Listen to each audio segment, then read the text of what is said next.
এখানে যে 4টে পয়েন্ট আছে সেটা নিয়ে ডিসকাস করব, বাট এগুলো আমি কোথা থেকে পেলাম সেটা আমি প্রথমে দেখিয়ে নিই।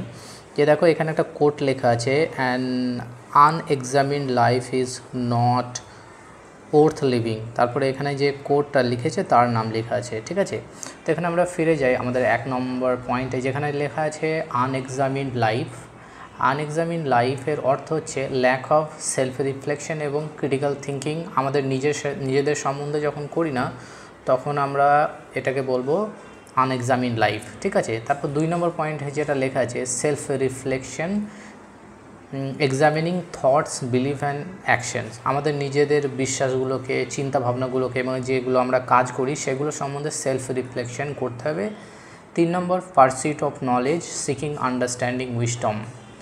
তার মানে আমাদের জ্ঞান এবং প্রজ্ঞাকে বাড়ানোর জন্য আমাদেরকে খুঁজে বার করতে হবে, নলেজ গেন করতে হবে।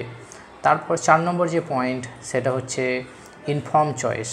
যদি আমরা এই 3টে পয়েন্ট ফলো করি এবং জ্ঞান অর্জন করি, উইজডম, প্রজ্ঞা আমরা অর্জন করতে পারি, তারপরেই আমরা ইনফর্ম চয়েস নিতে পারবো কোনো একটা বিষয় সম্বন্ধে, অর্থাৎ making decision based on understanding. So আশা করি এই যে from unexamined to fulfilling life, এই পয়েন্টগুলো যদি আমরা মেনে চলি তাহলে আমাদের সেলফ ইমপ্রুভমেন্ট খুবই দ্রুত হবে।